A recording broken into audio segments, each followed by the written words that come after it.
Welcome to Drive Facebook Live. I'm Tony Whistler here with my good friend Bill Escalillo. Hey, Bill, how's it going, my friend? Fantastic. Hello, everyone. We have a Hey, packed house today's, today. yeah, we do. Today's show should be a lot of fun because we have four guests on the show today. We have Marlene Reyes of Manny Euro Auto Service and her general manager, Chris Graham, and Adam Jadovitz of A&M Automotive and his manager, Brittany Hemphill. Hi, guys. How's it going? Oh, good. Hi. Hello. Welcome, Very, everyone. Thank you for being here. Of very course. cool. So let's take it around the room and just let everybody introduce themselves. Tell us a little bit about you and a little bit about the shop. Why don't we start with Marlene? Go ahead, Marlene. My name is Marlene Reyes. We have a shop in Ocoee, Florida, by the name of Manny Euro Auto Service. We've been in business for a little over 6 years. We have a general manager and two techs and an operations coordinator. Very nice. And where in Florida? Because I don't think I've ever heard of that town. It's right next to Orlando. Oh, okay. Is it like a suburb of Orlando? Ocoee, yeah. Yeah, okay. Never heard of it, but I think I've been to Orlando, but anyway. And then, of course, your general manager is with us, Chris. Hey, Chris, tell us a little bit about you. Hey, yeah, appreciate that. Thanks, Tony. Yeah, been general manager there at Manny Euro Auto Service with Marlene and the team since 2023, and I've had an opportunity to help come alongside and grow the team together, and excited about that. From North Carolina originally, and I've known Manny and Marlene for a little over 10 years now. Oh, very nice. North Carolina. I have a few Very friends that cool. live there. Very cool. And how long have you been in Florida? Did you come to Florida to take the job, or were you there before? Yeah, actually, Marlene and Manny reached out to me regarding an opportunity, and it just so happened that it made sense for both of us. And so, yeah, I've been here since 2023. Nice. Very good. Thanks, man. And then Adam, why don't you tell everybody a little bit about you and your shop? All right, I'm Adam Jadovitz. I own A&M Automotive. We're in beautiful Lake Elsinore. We're right smack in the middle between Los Angeles and San Diego in Southern California. We have 5 bays. Uh, we have 3.5 technicians. We have my wonderful manager there, Brittany. We have an assistant service advisor, Chris, and an office manager, Victoria. Very cool. And then, of course, Nice. Brittany. I think the first time I met you, Brittany, was like the first week I worked at Drive. I think that's when we first met. So Yes. in a workshop. So fire away, Brittany, and let us know about your situation, your thoughts on the shop, and your role there. I started with Adam in 2012. I was actually one of the parts countermen ordering parts and sent him the wrong parts because he gave me the wrong vehicle in my Wow. defense. And I wanted to get out of parts and found I wanted to get back into service advising, and next month will be 14 years. Beautiful. Very Long nice. time. Very cool. All right. So, of course, today's show, it's about the relationship between owners and general managers, right? And for a lot of people that are watching the show, you might be a one-man band, or you might be a shop that you're the number one service advisor and the owner. This is a situation where we can talk to a group of people who are operating in a almost a fully stage four. Now, Adam, for sure, you're in a fully stage four, which was defined as Yes. you have a general manager, you have the shop running, it's essentially operational.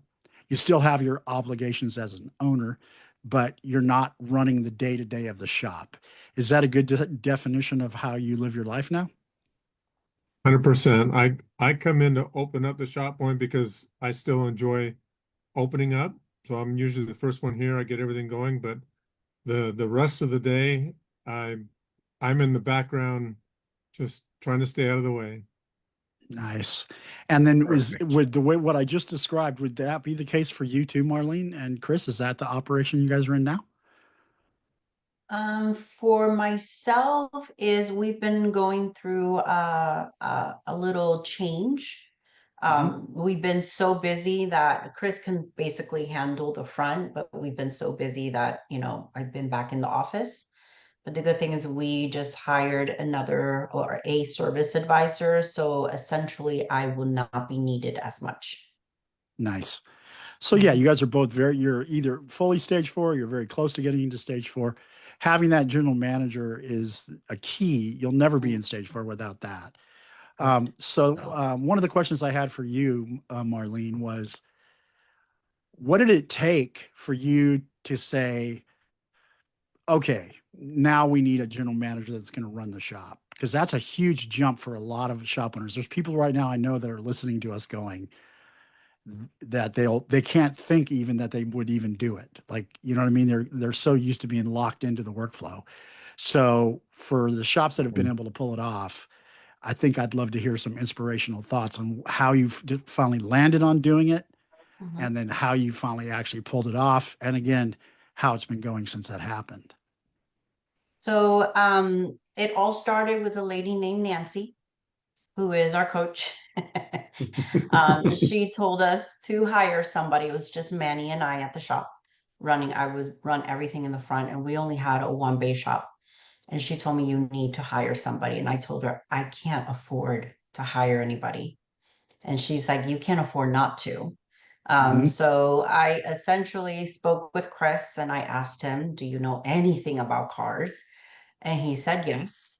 So then that's when he came along, and he came in more as a service advisor to help us out. It was the best hire ever. I mean, I don't Nice. even no, and it's funny because then Nancy's like, okay, now you need to hire a tech. Oh, Nancy, I can't afford another tech. And she'll tell me the same thing. She's like, you can't afford not to. This is called expansion. A lot of growing pains, literally, the name says it all. So we ended up hiring another tech.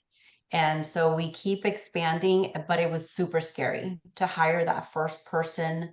Was a huge step into our growth. Now we have a new building where we have 4 lifts, a big space, and now we're right now building the dream team and building a good machine that can run on its own. And Chris was detrimental to that team. Nice. So Chris, tell us a little bit about your experience coming on, and then your contribution. And you are muted, by the way, so just so you know. Yeah, absolutely. No, again super grateful for the opportunity when Marlene reached out to me in 2023, and what I saw as an opportunity to come aboard with an SMB or a small company who wanted to grow. And that's something I had always prayed for and looked for as well. Used to work in, larger corporations. And I said, I just want something where you can actually make a difference and where your input matters, and your acumen that you bring from other industries can actually affect change, if that makes sense. And so when she expanded, she gave me the opportunity, I said, hey, let's jump right on. My wife was on board as well. We relocated to Florida, and we've been growing ever since. And what I've really admired about she and Manny's willingness is that they're always willing to grow. They're always willing to expand. And there are countless challenges that I've seen them take that bull by the horns and say, you know what, we've decided, and so because we've decided, we're going to make this happen. It's not we'll try it. It's a no, this is going to happen. And so it Tony, I guess the best way to describe it is it cultivates this atmosphere of possibility thinking, and that there's nothing that we can't do. Oh, I love that. Yeah, And Well it's said. like, Well And, said. and Chris and I used to share a desk. That's how we small did. the shop was. We sure did. I love that. Yeah, Yeah, it's the old adage that, a decision is the most powerful thing in the world. As soon as you decide, then you have to just make it happen, right? absolutely. Yeah. So, Bill, you have any questions for these guys? No, I love the way Chris had just stated it. And honestly, the way Marlene had done it also. Every time you talk with somebody, it's, I can't afford that. I can't afford that. And then, of course, Nancy, Nancy Ellis, she's been around forever doing this. And she's completely right in hitting the nail on the head. A lot of times you can't afford not to. And I will tell you that's usually the biggest roadblock that I see with any of the shops that I coach is, oh, I can't afford that. There's no money. I can't afford that. But Nancy's saying it, and just like Marlene, you usually can't afford not to. because you're gonna get stifled right where you are. And if you don't change, you don't change. You Right. know? Yeah. Yeah. So Well, well done, guys. Adam, Well so of done. course you've been a shop owner for a while. So obviously the idea that if you're going to hire a person, they're going to make money for you. It's not going to cost you money. When did you learn that lesson? Because I know a lot of people don't. When did you figure out that if I hire somebody, they're going to make me money, not cost me money? It took some persuasion from Drive way back when I first started with them. They said, lock up your toolbox and start hiring a good team and stay out of the shop. And then when I was working in the front, they did the same thing. They said, you're not a very good salesperson. You need to get somebody better than you up front. So, I tried a couple different managers, and then I had a guy ran the front again for myself. And then I put an ad out, and through Drive, I had learned that, it doesn't matter if that applicant is male or female, just pick the best one. And Brittany by far was the best applicant we had. So once I finally got her hired, I said, oh, by the way, I'm going to a Drive Expo out in Florida. I'm going to be gone for a week. Here's the keys. You're going to be running it by yourself. And she grabbed the horns and she ran the shop flawlessly for that week that I was gone. But for all the shop owners out there that are on the fence about having a general manager to run the place for you, it's really not something you should be thinking of as a choice. It's a necessity. It's what's going to give you your time. It's what's going to give you your freedom. Plus, you never know what life's going to throw at you. I had to be out of the shop for almost 4 months, a few years ago, and I was lucky enough to have the perfect team that just ran the place flawlessly without me. I did my graphs, from my couch. Everything else the shop did 99.9% without me. That's the only thing I did was my graphs. So it's not if you need one, it's when you can get one in, get somebody hired as soon as possible. Yeah, that's amazing. So how long, Brittany, had you been working for Adam when he told you were going to run the shop for a week? Well, we were still in let me back up and tell the true story. Fair enough, right? Fair enough. We were still in negotiations of if I'm going to leave this other job. And the deal was, if it works out for Adam and it works out for me, sure, I'll jump ship. And I wanted to put 2 weeks notice in. And Adam said, no, I need you here in a week. And I was ready to go and leave that place anyways. I needed to spread my wings. And then so I start and Adam's like, yeah, I'm going to Florida and I'll be gone for a week. I'm like, I know nothing about your shop, what you do, what you don't do. And so I figured it out real quick. And that's how that all started. So. Well, that's nice. That's a real test there, Adam. You really threw her in the fire. Exactly. Multiple times, Gonna Tony. be sink or swim, right? That's it. You're like, that's just the first time, Tony. Yeah. I'd But it love worked to out ask for a both of us, question. so. Oh, sorry. I'd love to ask a question to Adam and Brittany, if you don't mind. It's great when owners get GMs and all that sort of stuff, but you guys have been, a partnership almost, if you will, for over 10 years. And that's a real long time. That means, it's a testament to how good you guys do together. I'd love to know what's one of the critical core values that the two of you had to make it last that long. Because one of the biggest concerns with an owner or ownership is getting the right GM in there, and of course, keeping the right GM in that position. So what do you guys do, or how do you guys make that work for such a duration of time? There's a lot that comes into that. It's you spend more time with this person than you do with, your spouse at home. So you have to be open and honest with each other. You have to be on the same page. You have to share the same policies. You have to share the same, same everything, and have each other's back. Yeah. And What else, then Brittany? Brittany, what's your take on it? Well, things got uncomfortable right at the beginning because I had to tell him I broke the bathroom wall, so he had to fix it. But to me, it comes to respect. It comes to training. I wanted to learn more, and he's, to me, a great instructor. It took, our goals being the same, and a lot of the California laws here, I'm kind of old school where I want to work and not be like, you owe me 15 minutes overtime. It's just I want to learn more and more and more. And, Adam took me under my wing, and then he left me to figure it out. That's But and now then he left you to figure it out. 24 hours later. See you, Brittany. right. But So you have to work as a team, even if, boss manager, I have his back. And if this is what he decides, then the team's got to learn that's what the owner wants. So yeah, and so I'm just someday, like at the expo, you and I are going to have to sit down and have a drink, and you're going to have to tell me the bathroom wall story, because that's Yeah. gonna have to okay, hear about the what happened building's there. old. That's one of Had to many be the things that building's she's fault. Had to be broken the in building's shop. fault. It always is. So now one of the things that I discovered about Marlene and Chris is their numbers have been going up. So and tell us the good news about this week's gross income, because I think a lot of people want to hear this one, because what happened this week?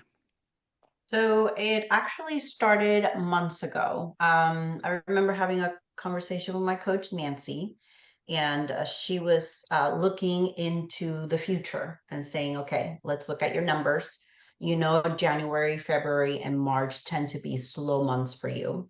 And I think it's the time to make a decision in 2025 to maybe do some changes with your Google ads. So I went ahead and upped my Google ads by $200 back in October. And I'm seeing the fruits now in January. That's when our numbers started going up.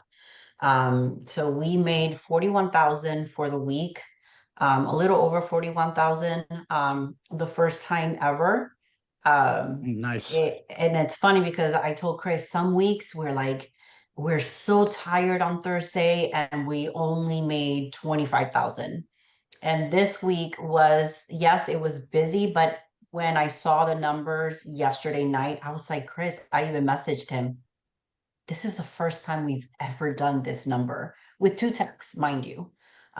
So we really, I know it has everything to do with all of the Google ads that we did. We changed our website. I had a meeting with the marketing team in Drive with Will and Phil, and we came up with a game plan, and they looked at everything and revamped everything. We did this the first week of January.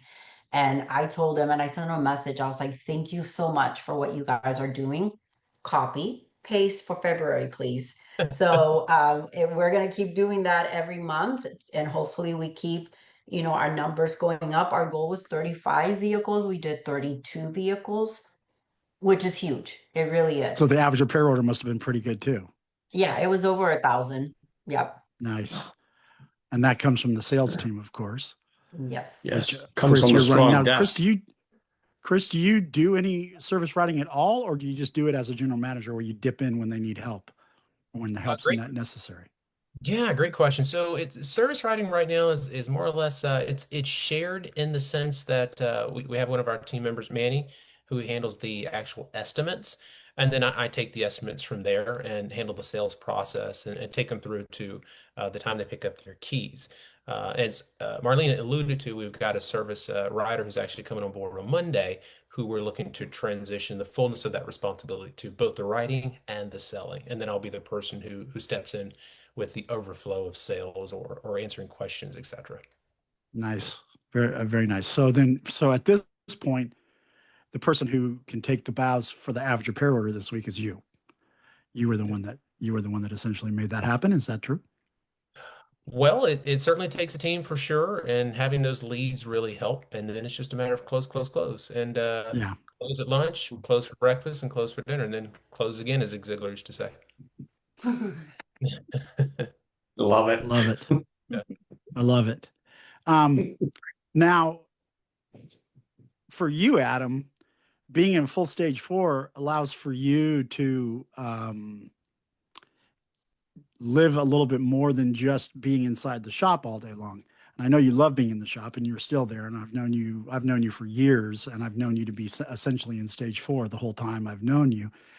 But I also know that you like to be in the shop, and you just go into the shop, and the way you described it is perfect. You enjoy being there, and you're there. But isn't it true that you also just are not in the shop for long periods of time? Like, don't you, like, you go down to Mexico on occasion, right? Yes, I go usually every other week. I take a couple days off and I go south, and then I have different vacations and trips that I get to do with different groups, and I have the top 20 week that we take off twice a year. We have the expo that we take almost a whole week off. So I'm very lucky that it's very easy for me to take that time off and have the freedom to do that. Right. Now, how much do you get out of the shop these days, Marlene? Are you there most of the time, or do you have the ability to, like, take a vacation and go to Flagstaff, Arizona or something? I don't know. I just pulled that out of my, I don't know if you've ever So been my to daughter Flagstaff, just but had another baby, so I was staying home with my granddaughter Mhm. for a little bit, but I was super anxious because I wanted to be at work. So we were actually able to get her position where she can do all of the admin that I was doing, and she could do it from home so she could watch her babies. But if Nice. I need to take time off, I have no issue taking time off. I know Chris can handle the front. I tend not to leave him because that is a two-person job, the front. But I've taken the first time I went to the expo, we closed the shop because it was just Mm. Manny and I. Then the second time we went to the expo, we actually kept it open and we were able to leave. And we were gone for a good week when we went to Las Vegas last year. Yeah, So September. Yeah. yep. So we've been able to take little vacations. We're hoping now when we build a machine and we need 2 additional techs plus the service writer that's coming on board, then that will allow us again to work on the business instead of in the business. Right. Very cool. Hey, I think it's time for a station break. What do you think, Bill?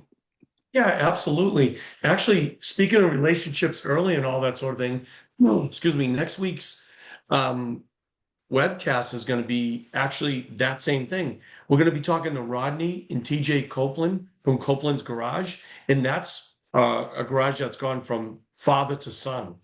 So that's going to be real interesting to hear about. A lot of people, when they set up their shops, they'd love to be able to give it to their kids, and then they try to figure out how to make that work. So if anybody out there is interested in that sort of concept, it'd be great to hear what these two guys have to say. So it's going to be real interesting next week. You and I will be co-hosting it and, you know, meet these two nice gentlemen and see what they got to say. Yeah, very nice. And then, of course, our expo is set. So when is that expo again, Bill? Back in Vegas, baby, 24th through the 26th at the Westgate in September. Nice. And I'm looking forward to Yep. that. I always love going to the Drive Expos, and that's going to Yep. be happening. And you can sign up for the Drive Expo at driveshops.com.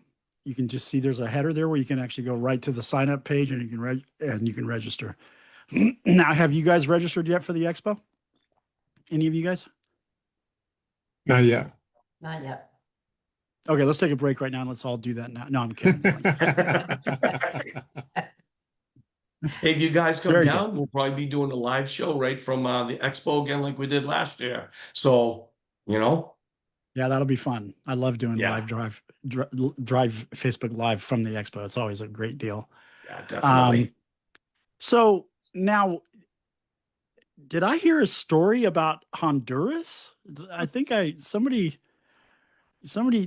I think that's an Adam story, right? Adam and Tell us Brittany's about story. Honduras. Yeah, so we support a veterans group, and it's a super long story short. They train they take these veterans scuba diving to get them to get over their disabilities, whether it be PTSD or physical disabilities. And we spent a lot of time with these people, and they said, "Well, why don't you ever come with us on our dive trips?" And we said, "Well, we really don't want to take the space of one of your veterans. rather that they get to go. And they finally said, you know, if you go and you pay your way to your full price to go, then that's helping to pay these other guys to go also. So, you know, twist my arm. We both of us now for the past this will be our third year going scuba diving in Honduras with a bunch of cool guys. Is that you and Brittany? Yes. So you guys scuba, so you go too, and you scuba dive? Mhm. Yes. Nice. Yep. Very nice. I love that story. And then helping out veterans is also a great thing to do. So Yes. that's wonderful. Yeah, very good. That would be cool. You Yeah, meet a lot of good people. That's what's awesome. And you're helping them out. yeah, Yep. that's awesome. Now, I also heard that you guys, Chris and Marlene, are working on a project to get some outside sales rolling. How's that going? Because I love outside sales. Are you looking for fleet work, or what are you all doing with that? That is Yeah. all Chris. Yeah. It's all Chris. Okay, So, Chris, tell us all about yeah, it. absolutely. So it certainly is fleet for sure. We just noticed over the last couple years since I've been on board that we've just had some fleet customers just kind of in the database in the book of business. And we got to thinking, it's like, who else out there could use these same services, these roofing companies that we're serving, the landscaping companies, and some of our friends that Marlene and Manny have known for years, but others were referrals. And it's like, what else can we do here? And so we got with Nancy, got a chance to get with, I like to call them Uncle Larry and Mark in the education program to better understand what fleet looks like, how to go about it, what is outside sales, and taking even my background in real estate and taking that and say, okay, how can we take this and go, bring more customers in the door? So we've got that ball rolling, got our database as well, and a touch system in place for uh, usually 5 to 9 touches is what we're seeing there on average. Could be Mhm. more, could be a little less for getting the right person, and then from there being able to bring their business in, if that makes any sense. So yeah, we'll keep you posted on how things develop in 2026. Very nice, because I Yeah. love that story. I love the idea. And when I talk to clients, I always focus on outside sales too, because I think it's very proactive, and you can really turn the business around with just hitting the streets and getting Definitely those a guys great in. opportunity for networking. Oh, Definitely a great way absolutely. to expand. Oh yeah. Now, you guys have done a lot of workshops with us, and of course, I'm a big fan of workshops at Drive. Does anybody want to tell me a little bit about their workshop experience? Because I'd love to let people who are watching get a feel for how that's helped or how it's worked for you guys. Any thoughts? For Um, me, sorry, go ahead. Yes. no, you go. To go back to, how owners and managers get along is I noticed Adam spent and invested a lot of time and money for me. And every class that I ever took with Drive has just been amazing. And it's a lot of times you get service writers that think they know everything, and you send them to a class and they think they know everything, but you learn so much. And from service advisor to advanced service advisor to the uncomfortable communications class, which I wish I could take that again. They really truly help, and they've actually helped me grow to who I am today and how I am with the guys in the shop. That's great. Absolutely. Anybody else have any thoughts on workshops? That's a great pitch for workshops too, by the way, Brittany. So Yeah, thank could you I so much briefly for that. dovetail on that with Brittany? I'm sorry. Oh, Yeah, I was going to ask, could I briefly dovetail on that, Tony, with Brittany, with what yes, she for mentioned? sure. For Yeah, sure. so I've actually had the privilege of being in a couple of classes with Brittany, and we Yeah. have our breakout sessions there. And I can't speak highly enough for the classes because in the workshops, because that's the place where you really get to work on the psychology. You get to understand the inner workings behind why you do what you do, so that you can take that belief and the mechanics and bring that forward to the team to say, hey, team, here's what we do, here's why we do it. Here are best practices so we don't have to spend the next 10 years in the school of hard knocks. Let's just go ahead and do what others have done so we can get where we want to go faster. Mhm. Yeah. That's awesome. Well, it looks like we're coming up on the time, people. So I was going to say, Anybody have any final thoughts before we call it a day? The apprenticeship programs for the owners is huge. All of them. I'm sure you still have a bunch of them. I haven't had to take them for a while because I've done them all, but the all the apprenticeship programs, policy apprenticeship, and the very first one, I can't remember what it's called, but where you actually sit down and do your graphs and your Executive finances. planning apprenticeship. Yes, that's if you're an owner and you haven't done that yet, you have to talk to your coach about that. That's awesome. Thanks, Adam. Hey, you guys were great. It was a great show. Appreciate you guys being here. Definitely. And until next week, we're going to call it a day. Absolutely. So everybody have a great time, and we are out of here. Thanks, you Thank you guys. so much, everyone. Thank Bye. you. Thank you. Take care.